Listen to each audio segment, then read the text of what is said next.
人生里最吊诡的事情之一，就是我们花了大半辈子想让自己变得更有用，结果却在变得最有用的那一刻，彻底弄丢了自己。萨特以前说过一句特别出名的话，他说存在先于本质。我读这句话，只觉得这是一句挺漂亮的哲学判断，透着一股法兰西式的智力优越感。那时候我觉得，这不就是说人是自由的吗？我们可以先来到这世上，然后再像捏泥巴一样把自己捏成任何想要的形状。但后来我发现，多数人其实是反过来活的。我们压根儿不敢先允许自己存在，然后再去长出意义。我们的逻辑是，我必须拼命证明我有用，我必须能解决问题，我必须能提供情绪价值或者是金钱回报，然后我才敢喘口气，心虚地告诉自己，看吧，我好像有资格在这里待着，我好像没给这地球添乱。一个下午，刘晓帮一个叫阿强的旧友搬家，那是南方最闷热的季节，旧楼里的楼梯又窄又长，透不进一点风。刘晓拆了5、6个大纸箱，封胶带的声音在空荡荡的房间里刺耳的要命，搬着那些沉得要死的旧衣服和杂物进进出出，汗水把 T 恤湿透了好几次，折腾了整整1个下午。搬完之后，阿强一直跟刘晓说谢谢，说真够义气。刘晓也在那儿一直说没事儿，这算啥？举手之劳。后来刘晓一个人坐在路边，手上还沾着纸箱的灰尘味，嗓子干得冒烟，手机电量也红了，闪烁着微弱的警告。那一刻，按理说刘晓应该觉得自己挺仗义善良，但他没有。他突然感到一种空虚，看着路上的车水马龙，心里没着没落的。刘晓开始顺着这种感觉往前想，帮不怎么熟的邻居去取沉重的快递，好像只要有人开口，刘晓的脑子里第一反应永远不是我愿不愿意，而是他立刻切换到了服务模式。我能帮上什么忙？我该怎么做才最专业？我怎样才能让对方露出那个满意的笑容，从而不对我感到失望？很长一段时间里，他甚至觉得这是我的美德。我管这叫体贴，叫高情商，叫善良。我问刘晓，你真的享受这种感觉吗？你真的喜欢这些琐事吗？刘晓沉默了很久，答案不是喜欢，是需要。我需要那种被需要的瞬间，来确认我在这世界上不是一个多余的累赘。我需要在帮别人的那一刻，抓取到一点点微弱的存在感。这种感觉就像是在寒冬里抓着一块还没熄灭的煤渣，虽然烫手，但好歹有点温度。我发现，我根本不敢停止有用，因为一旦我没用了，我不知道自己还是谁。这种所谓的工具型人格，真不是天生就爱付出。我们只是在很久以前，在那个我们还没法决定自己命运的年纪，就过早地学会了一件事：只有你有用了，只有你听话了，你才不会被丢下，你才是安全的。这就是我今天要聊的主题。如果你的主体性是不稳的，你这辈子都感受不到自己的重量。荣格以前在一次深度访谈里说过一句话，他说向外看的人在做梦，向内看的人才是清醒的。我花了几十年才真正消化这句话。很多人以为向内看就是打坐冥想，或者是写几页矫情的日记，其实不是，它是一种核心能力。它意味着，当全世界都切断了跟你的联系，当没有人给你点赞，没有人找你帮忙，没有人需要你提供任何价值的时候，你依然能感受到自己坐在这里的物理重量，感受到自己的呼吸，感受到自己的边界。这就是主体性。一个主体性稳的人，他心里有一套自己的坐标系，他不需要每天去社会这个大柜台领取存在许可。如果今天没人夸他，他不会觉得天塌了；如果今天没人找他干活，他也不会觉得自己被世界开除了。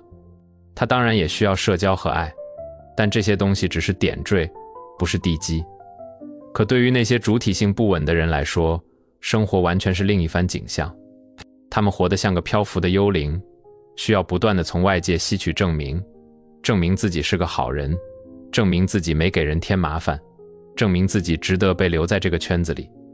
以前特别怕空窗期，周末如果手机一天不响，就会心慌得要命。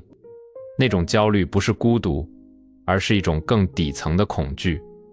如果没人需要我了，那我不就消失了吗？一个没有产出、没有功能、没有贡献，凭什么在这世界上占着一块地儿呢？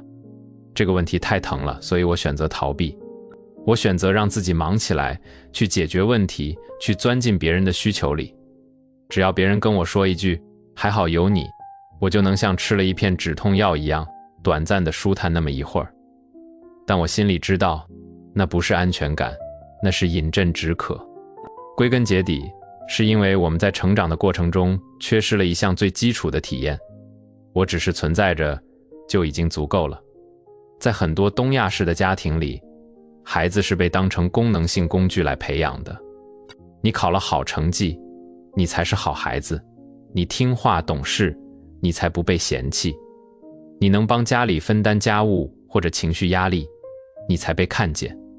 久而久之，你就长出了一套内部逻辑，存在是需要交换的。为了不被抛弃，你必须把自己打造成一把好用的瑞士军刀。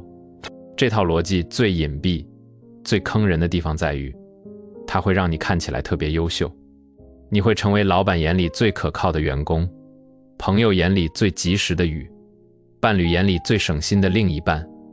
别人会夸你情商高，夸你成熟，夸你靠谱。可只有你自己知道，你不是没有需求，你是害怕。你害怕当你成为那个需要被照顾的人时，你会变成别人的负担，然后被毫不留情地踢出局。你在这个世界上提前缴械了。波伏娃说过，女人不是天生的，是被塑造的。其实工具人也不是天生的，是在一段段缺乏安全感的关系里被训练出来的。这种展示工具性的行为，本质上是关系里的一种策略。你还没跟人相处呢，先递过去一份使用说明书。以前谈一段新恋爱，第一反应永远不是看我喜不喜欢对方，而是快速扫描对方缺什么，他最近在烦恼什么，我能提供什么。只要我能帮上忙，我就觉得在这段关系里买到了保险。但后来发现，这根本不是在交朋友，这是在应聘。你以为你有用了，别人就会爱你，但实际情况是，别人只会因为你有用而使用你。当你把我是谁藏起来，把我能做什么推到前面的时候，你其实是在向全世界发出一个信号，我是可以被使用的。这话说起来很扎心，但真实的情况就是，这种策略在短期内非常管用。你会吸引来很多需要你的人，你会有很多朋友，看起来人缘好得不得了，但你永远没法确认，他们留下来是因为你这个灵魂，还是因为你这台好用的机器。于是你只能不断加码，你变得更懂事，更拼命，更不能停下来。一旦对方表现出一丝冷淡，你就开始自我检讨，是不是我最近没做好？是不是我的价值下降了？这种恐惧会驱动你去做更多不属于你的工作，去承担更多不属于你的责任。这才是工具性最残忍的地方。它让你获得了关系的表象，却让你永远失去了信任关系的底气。因为你不是被爱得更安心了，你只是被使用得更熟练了。我想起心理学家阿德勒的一句判断，他说人类的所有烦恼都来自人际关系。我以前觉得他在甩锅，后来我悟了，最难处理的关系从来不是你和别人，而是你和你自己。我这里有一个很反常识的观点，大家可以思考一下。有一种付出，真的不是因为你爱得有多深，能量有多满，是因为你还不相信，如果你不付出，你还值得被爱。这就像是有两种付出，一种是满意，你心里的爱和能量多得装不下了，你自然而然地分给别人，你给了，对方接不接你都无所谓，因为你本身就是满的。另一种是填补，你心里有个巨大的黑洞，你通过不断地把东西递给别人，试图从对方的反馈里抓回一点填充物来补那个洞。你给是因为你怕。我曾经在第二种付出里沉溺了很久，直到有一天，一个睿智的长者对我说，纳瓦尔，你其实不用为我做任何事，我今天找你只是想跟你坐着喝杯茶，聊聊那个没用的落日。当时我的第一反应不是感动，是恐惧，是巨大的不知所措，那是种强烈的陌生感。我心想，如果我不提供建议，不分析局势，不帮忙解决他的麻烦事儿，我就这么干坐着，我该怎么打发这份尴尬？我发现我甚至不知道如何作为一个无用的人出现在别人的视野里。这就是为什么很多人在休息的时候会产生罪恶感，因为在你的潜意识里，停下来的你就是没有价值的你，你必须不断地递水、收拾、安慰、分析、产出，好像只要你的手一停，你整个人就变得多余了，变得面目可憎了。但真正好的关系从来不是为了交换使用价值，它应该是一种允许你偶尔犯蠢、偶尔笨拙、偶尔毫无产出的空间。它允许你坐在那儿，像一棵树或者一块石头一样自然，即使你今天什么忙都帮不上，甚至还给人添了点小乱，对方看你的眼神依然是温柔的。这对我们这种有用成瘾的人来说，简直是一场灵魂的洗礼。因为被使用是简单的，那是肌肉记忆，是一种低水平的勤奋，而被爱是复杂的，那需要你坦诚地放下武装，露出自己的软肋。我见过太多的创业者在商场上杀伐决断，能搞定最难缠的客户，能写出最完美的商业计划书，但一旦回到家里，一旦面对那种纯粹的情感交流，他们就慌了。他们会习惯性地给家里打很多钱，买昂贵的不需要的礼物，解决各种实际困难。但这背后的潜台词其实是，别让我直面情感，别让我当一个普通人，我只想当一个有用的提款机或者是保护伞，因为那让我觉得安全。因为一旦脱去了有用的外壳，他们就觉得自己赤条条的什么都不是，甚至不配得到爱。所以很多时候你觉得累，不是因为你做的活儿多，而是因为你在用做这些活儿的代价去购买一份微薄的安全感。这种购买是无止境的，因为你永远觉得余额不足，你永远在担心通货膨胀。海德格尔在《存在与时间》里一直在追问存在到底是什么。其实落到我们这些凡夫俗子身上，存在就是那个最简单的问题。当我不再扮演老板，不再扮演好爸爸，不再扮演那个靠谱的哥们儿，当我把这些社会标签一个一个撕掉的时候，我还剩下什么？我还能感受到我自己的心跳吗？主体性的重建不是请客吃饭，不是你看完我这个视频，明天就能突然变得自信满满了。那不现实，它是一场漫长的，甚至是痛苦的夺回战争。你要在无数个细小的瞬间，把自己从工具箱里拽出来，告诉自己，你是个活人。我现在会强迫自己练习一件事，当有人找我帮忙的时候，我会先停3秒钟。这3秒钟不是在想怎么帮，而是在问自己，你现在累不累？你想不想干这件事儿？如果我累了，我会试着说不。